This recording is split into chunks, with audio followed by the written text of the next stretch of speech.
태호의 회장실 문이 닫히자 단이는 곧바로 민준에게 다가갔다. 민준의 팔은 검은 양복을 입은 남자들에게 붙잡혀 있었다. 단이는 태호를 노려봤다. 이게 뭐 하는 짓이야? 태호는 아무렇지도 않은 얼굴로 책상 앞에 앉았다. 오랜만에 가족끼리 대화 좀 하자는 거야. 이게 대화로 보여? 내가 말을 안 들으니까 방법을 바꾼 거지. 단이는 민준을 붙잡은 남자들을 향해 소리쳤다. 당장 놓지 못해? 남자들은 움직이지 않았다. 태호는 손가락으로 책상을 두드렸다. 김단이, 내가 내 돈을 건드리고 내 회사를 빼앗으려 했어. 그 돈은 당신 돈이 아니야. 내가 만든 돈이야. 사람 죽이고 빼돌린 돈이지. 태호의 얼굴에서 미소가 사라졌다. 입 조심해. 단이는 한 걸음도 물러서지 않았다. 검찰에 넘길 녹음도 있고 강 실장 진술도 있어. 그 녹음이 세상에 나갈 거라고 믿어. 단이의 눈빛이 흔들렸다. 태호는 그 변화를 놓치지 않았다. 한 선생도 강 실장도 김 선생도. 그는 손가락을 하나씩 접었다. 내가 믿는 사람은 언제든 사라질 수 있어. 민준이 태호를 노려봤다. 또 사람을 해치겠다는 겁니까? 내가 끼어들 일이 아니야. 왜 아니죠? 민준의 목소리가 차갑게 가라앉았다. 어머니를 죽였고 이모를 협박하고 있습니다. 아직도 그 여자를 어머니라고 불러? 민준의 얼굴이 굳었다. 태호는 자리에서 일어났다. 너를 버리고 다른 남자아이를 낳은 여자야. 어머니를 모욕하지 마십시오. 뭐요? 태호가 민준 앞으로 다가갔다. 너는 내 집에서 자랐어. 내 돈으로 먹고 내 이름으로 살았지. 민준은 태호를 똑바로 바라봤다. 그게 제 인생을 빼앗을 권리가 되진 않습니다. 태호의 눈이 일그러졌다. 내 놈이. 단이는 두 사람 사이를 막았다. 민준이한테 손대지 마. 태호는 단이를 바라봤다. 내가 굴복하면 손 안 돼. 뭘 원해? 이사회에서 물러나. 단이는 입술을 굳게 다물었다. 태호는 말을 이었다. 비상경영위원회 요구도 철회하고 내 비자금에 손댄 게 내 개인 욕심 때문이었다고 말해. 말도 안 되는 소리 하지 마. 그리고 김명희 사건 재수사도 중단해. 단이의 눈빛이 차갑게 굳었다. 그럴 일 없어. 태호는 민준을 바라봤다. 그럼 저놈이 대신 배우겠지. 태호가 손짓하자 남자들이 민준의 팔을 더 세게 붙잡았다. 단이가 민준에게 다가가려 했지만 다른 남자가 길을 막았다. 태호. 단이의 목소리가 떨렸다. 민준이는 당신이 키운 아들이야. 그래서 더 괘씸해. 태호는 민준의 배를 주먹으로 힘껏 쳤다. 민준의 몸이 앞으로 꺾였다. 그만해. 단이가 남자를 밀치며 소리쳤다. 태호는 다시 민준의 배를 때렸다. 이 박태호의 아들로 사는 게 얼마나 큰 복이었는지. 민준은 이를 악문 채 버텼다. 태호는 한 번 더 주먹을 휘둘렀다. 오늘 제대로 한번 배워봐. 그만하라고. 단이가 태호의 팔을 붙잡았다. 태호는 단이를 밀어냈다. 내가 끝내면 나도 끝내. 단이는 바닥에 손을 짚었다가 다시 일어났다. 민준은 숨을 고르며 태호를 바라봤다. 그게 아버지가 아들에게 줄 수 있는 전부입니까? 태호의 눈빛이 흔들렸다. 민준은 힘겹게 몸을 세웠다. 돈과 폭력. 입 닫아. 그래서 어머니가 떠난 겁니다. 태호가 다시 손을 들려하자 단이가 그의 앞을 막았다. 좋아. 태호의 손이 멈췄다. 단이는 민준을 바라봤다. 입술이 찢어졌고 숨을 쉬는 것조차 힘겨워 보였다. 이사회에서 물러날게. 민준이 고개를 들었다. 이모. 가만히 있어. 단이는 태호를 노려봤다. 대신 지금 민준이 놔줘. 태호는 만족한 듯 웃었다. 말로는 안 돼. 그는 책상 위에 놓인 서류를 단이 앞으로 밀었다. 회장직 도전 포기각서. 비상경영위원회 철회 확인서. 그리고 비자금 탈취를 단이 단독 범행으로 인정하는 진술서였다. 단이는 마지막 문서를 읽고 얼굴을 굳혔다. 이걸 쓰면 진주와 강 실장까지 다 범죄자가 돼. 그러니까 잘 선택해. 민준이 소리쳤다. 쓰지 마세요. 태호가 민준을 노려봤다. 아직 덜 맞았구나. 단이가 서류를 집어들었다. 민준아. 저 때문에 굴복하지 마세요. 내가 다치면 언니한테 무슨 낯으로 가. 이모가 무너지면 어머니도 원하지 않을 겁니다. 단희의 손이 떨렸다.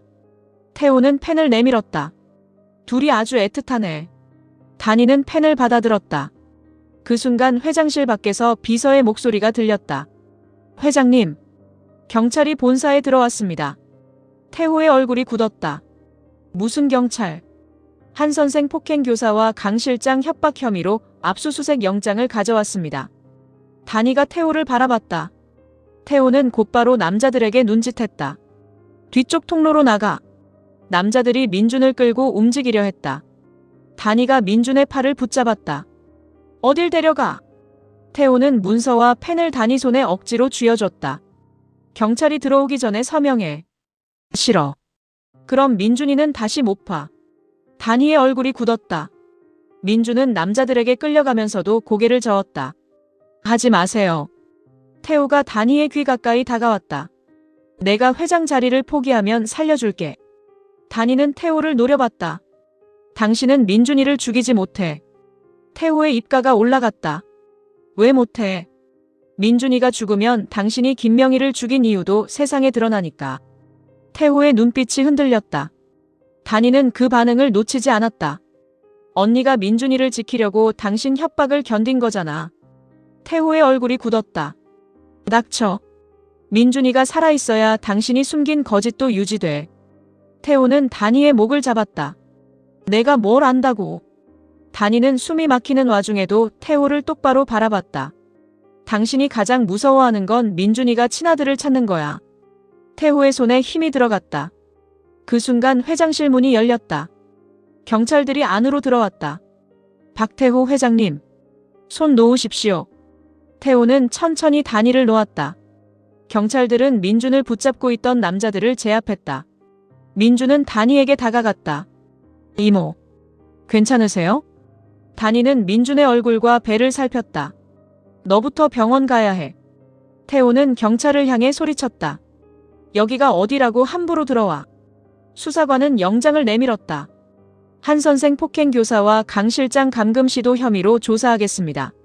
증거 있어? 수사관은 회장실 벽에 설치된 작은 녹음 장치를 가리켰다.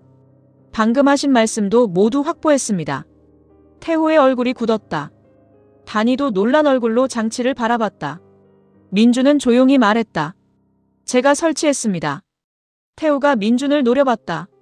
내 놈이. 민준은 찢어진 입술에 피를 닦았다. 아버지가 어떤 수를 쓸지 알고 있었습니다. 처음부터 날 속여? 이모까지 속인 건 죄송합니다. 단희는 민준의 팔을 붙잡았다. 그래도 이렇게 몸을 던지면 어떡해. 확실한 증거가 필요했습니다. 태호는 경찰들에게 둘러싸인 채 민준을 노려봤다. 내 아들로 살았던 걸 후회하게 해주마. 민준은 흔들리지 않았다. 이미 충분히 후회했습니다. 태호가 경찰들과 나간 뒤 단희는 책상 위에 서류를 찢었다. 회장직 포기각서가 두 조각으로 갈라졌다. 단희는 민준을 바라봤다. 이번에는 내가 널 지킬 차례야. 민준은 힘없이 웃었다. 이모는 이미 지키고 계세요. 단희의 눈가가 붉어졌다. 하지만 두 사람에게 숨 돌릴 시간은 없었다. 태호가 끌려가는 모습을 본 이사들은 더 빠르게 움직이기 시작했다. 임시 주주총회에서는 차기 회장 선임안이 논의될 예정이었다. 현주는 병원에서 태호가 조사받으러 갔다는 소식을 들었다. 그의 얼굴은 차갑게 굳어졌다. 정란은 현준 옆에서 초조하게 서성였다. 태호 씨가 정말 잡혀간 거야? 아직 체포는 아니에요. 그래도 경찰이 회장실까지 들어왔다며. 현주는 휴대폰을 내려놓았다. 아버지가 자리를 지키기 힘들어졌어요. 정란은 현준을 바라봤다. 그러면 넌 이제 어떻게 할 거니? 회장 자리를 가져야죠. 지금 이 상황에도 그 생각뿐이야? 현주는 정란을 노려봤다. 지금이라서 더 필요한 겁니다. 태호 씨 죄가 드러나고 있어. 그래서 제가 아들을 지켜야 해요. 정란은 고개를 저었다. 단희는 전문 경영인을 세우겠다고 했어. 그 여자가 믿는 대주주가 있으니까요. 현주는 서류를 정란 앞으로 내밀었다. 문태진을 찾아. 정란의 얼굴이 굳었다. 문태진? 아들 지분을 차명으로 가지고 있는 최대 개인 주주예요. 정란은 문서를 확인했다. 꼭꼭 숨어있다는 대주주. 현주는 고개를 끄덕였다. 정란은 불안한 얼굴로 말했다. 그 사람은 김단희 편이잖아. 그러니까. 현준이 목소리를 높였다. 그러니까 어떻게든 만나서 마음 바꿔서 우리 편으로 만들어야지. 정란은 현준을 바라봤다. 무슨 수로? 돈이든 자리든 원하는 걸 줘야죠. 그 사람은 돈으로 움직이지 않는다고 들었어. 그럼 약점을 찾으세요. 정란의 얼굴이 굳었다. 내가? 엄마가 아들을 지키고 싶다면 해야죠. 정란은 아들의 얼굴을 바라봤다. 현준의 눈빛에는 태호와 같은 집착이 자리 잡고 있었다. 현준아. 왜요? 회장이 되는 게 그렇게 중요하니? 네. 엄마보다도? 현준의 얼굴이 잠시 흔들렸다. 그러나 곧 시선을 피했다. 엄마도 제가 회장 되길 원했잖아요. 정란은 입술을 다물었다. 그 말은 틀리지 않았다. 정란은 평생 현준에게 아들이 내 것이라고 말했다. 민준을 이겨야 한다고 했다. 태호에게 인정받아야 한다고 몰아붙였다. 이제 그 욕망이 아들을 삼키고 있었다. 문태진은 내가 알아볼게. 정란이 낮게 말했다. 현준은 고개를 끄덕였다. 꼭 만나야 해요. 대신 약속해. 뭘요? 사람 해치는 일은 하지 마. 현준은 바로 대답하지 않았다. 정란의 얼굴이 굳었다. 현준아. 문태진이 순순히 만나주면 그럴 일 없어요. 현준이 자리를 떠난 뒤 정란은 의자에 앉았다. 문태진이라는 이름은 낯설지 않았다. 태호의 아버지 시절부터 아들 지분을 관리했다는 인물. 공식 석상에 나타난 적도 없고 대리인을 통해서만 의결권을 행사했다. 그런데 단희가 아들로 돌아온 뒤부터 문태진의 지분은 줄곧 단희 편으로 움직였다. 정란은 휴대폰을 꺼냈다. 오래전 태호 몰래 보관해둔 연락처 하나를 찾았다. 문 대표. 정란은 번호를 눌렀지만 연결되지 않았다. 대신 메시지를 남겼다. 문태진 씨. 꼭 만나야 합니다. 유나는 가방에 옷과 현금을 넣고 있었다. 영실은 방문 앞에 서서 딸의 뒷모습을 바라봤다. 어디 가려고 그러냐? 유나는 대답하지 않았다. 영실은 방 안으로 들어갔다. 유나야. 나가 있어. 태호 회장 잡혀갔다는데. 잡혀간 거 아니야. 경찰 조사받는 게 시작이지. 유나는 가방 지퍼를 닫았다. 회장님은 다시 나올 거야. 영실은 유나의 팔을 붙잡았다. 너 아직도 그 사람 믿어? 믿는 게 아니라 같이 가는 거야. 어디를? 유나는 영실의 손을 떼어냈다. 엄마는 몰라도 돼. 영실은 딸 앞을 막아섰다. 유나야. 이제 그만여. 유나의 눈빛이 굳었다. 영실은 두 손을 모아 빌었다. 벌은 내가 다 받을란께. 유나는 고개를 돌렸다. 제발. 영실의 눈물이 흘렀다. 제발 이제 그만여. 유나는 한동안 움직이지 않았다. 아버지 삼식에 뒤집힌 사진이 눈에 들어왔다. 영실은 유나의 손을 붙잡았다. 경찰 가서 다 말하자. 싫어. 네 아버지 이름이라도 살려야지. 아빠는 죽었어. 죽었어도 억울한 건 풀어야지. 유나의 얼굴이 일그러졌다. 아빠 억울한 거 풀면 내가 감옥 가. 엄마가 같이 갈게. 엄마가 대신 살아줄 수 있어? 영실은 대답하지 못했다. 유나는 손을 빼냈다. 그만두기엔 너무 늦었어. 유나는 가방을 들었다. 영실이 다시 앞을 막았다. 어디 가는 거요? 내가 살 수 있는데. 박태호한테 가는 거냐? 유나는 대답하지 않았다. 영실은 가방 손잡이를 붙잡았다. 그 사람이 또 너 이용할 거다. 유나는 가방을 당겨 빼냈다. 이용당해도 버려지는 것보단 나아. 유나야. 엄마는 평생 아빠 하나 지키다가 뭐가 남았어. 영실의 얼굴이 무너졌다. 유나는 눈물을 참으며 문을 열었다. 난 엄마처럼 안 살아. 영실은 뒤에서 딸을 불렀다. 유나는 돌아보지 않았다. 하지만 현관 밖으로 나간 뒤 걸음을 멈췄다. 안에서는 영실의 울음이 들렸다. 유나는 눈을 감았다가 다시 떴다. 그리고 태호의 비서가 보낸 주소를 확인했다. 문태진을 먼저 찾으라는 지시였다. 단희와 진주는 병원에서 민준의 검사를 기다리고 있었다. 민준은 다행히 큰 부상은 없었지만 갈비뼈에 금이 갔다. 진주는 병실 밖에서 단희를 바라봤다. 태호 회장은 끝까지 민준 씨를 이용했네요.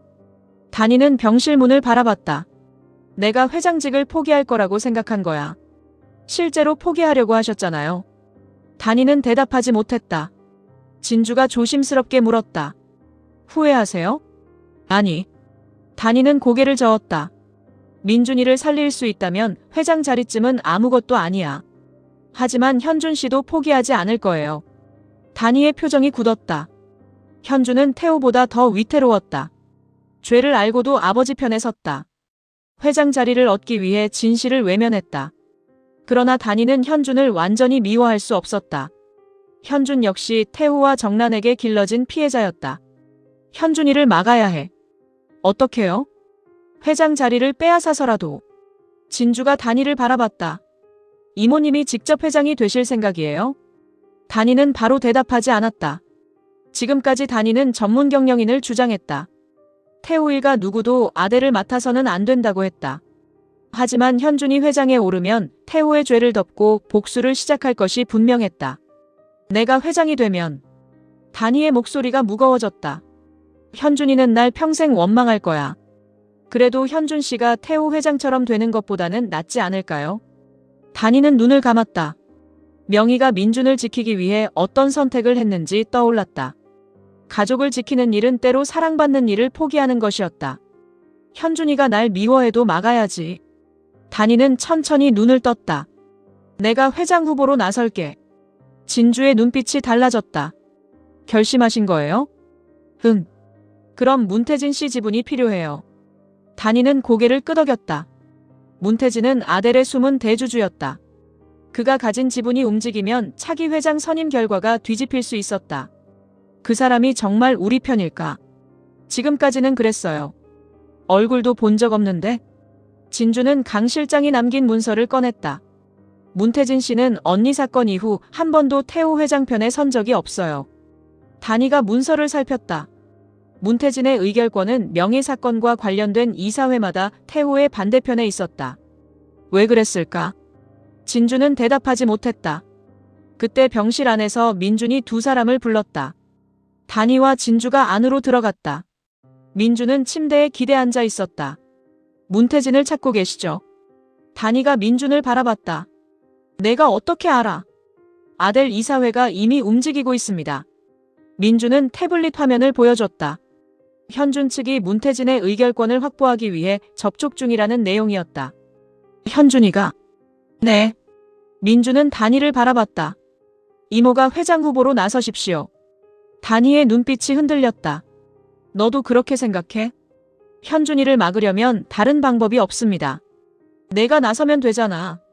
민준은 고개를 저었다. 저는 박태호 회장과의 관계를 정리해야 합니다. 민준아. 그리고 아델을 원하지 않습니다. 민준의 목소리는 단단했다. 어머니가 목숨을 잃은 자리를 차지하고 싶지 않아요. 단이는 민준의 손을 잡았다. 그럼 현준이는? 이모가 막아주세요. 민준은 단이를 바라봤다. 미움받는 역할까지 제가 부탁드리겠습니다. 단이의 눈가가 붉어졌다. 넌 나한테 너무 어려운 것만 부탁한다. 민준은 힘없이 웃었다. 가족이니까요. 그날 저녁. 정란은 문태진 측에서 보낸 답장을 받았다. 내일 오후 5시. 아델 호텔 별관 회의실. 혼자 오십시오. 정란은 곧바로 현준에게 연락했다. 문태진한테 연락 왔어. 현준의 목소리가 급해졌다. 만나겠대요? 내일 5시. 제가 같이 갈게요. 혼자 오라고 했어. 엄마 혼자 보내면 안 됩니다.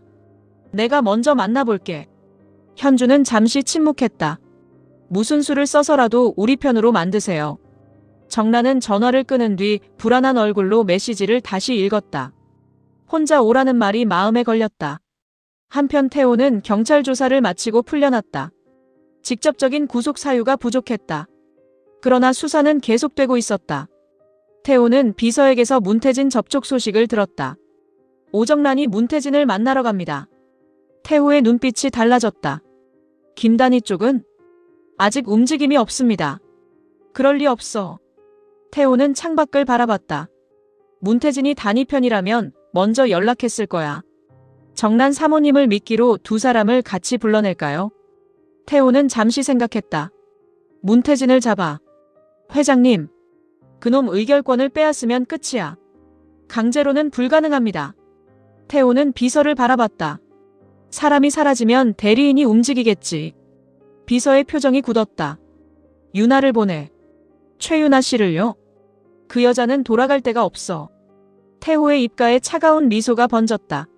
쓸모를 증명하고 싶어 할 거야. 다음 날 오후. 아델 호텔 별관 회의실. 정란은 약속 시간보다 일찍 도착했다. 회의실에는 아무도 없었다. 테이블 위에는 붉은 진주가 담긴 작은 상자 하나가 놓여 있었다. 정란은 상자를 열었다. 진주 아래에는 오래된 사진이 있었다. 젊은 시절의 명의. 그 옆에는 김 선생. 그리고 사진 뒤편에 서 있는 또 한 사람. 정란의 얼굴이 굳었다. 사진 속 남자는 지금의 문태진과 전혀 닮지 않았다. 하지만 정란은 그 얼굴을 알고 있었다. 설마. 회의실 문이 열렸다. 정란이 고개를 돌렸다. 단이와 진주가 들어왔다. 단이도 정란을 보고 걸음을 멈췄다. 당신은 왜 여기 있어? 정란은 사진을 숨기려 했다. 진주가 상자 안을 발견했다. 그 사진. 단이가 사진을 받아들었다. 사진 속 인물을 확인한 순간 손이 떨렸다. 이 사람이. 그때 안쪽 문이 열렸다. 검은 정장을 입은 남자가 천천히 걸어 나왔다. 단이와 진주, 정란은 동시에 그를 바라봤다. 남자는 두꺼운 안경을 벗었다. 그리고 얼굴에 붙어있던 인공 피부를 천천히 떼어냈다. 정란의 입술이 떨렸다.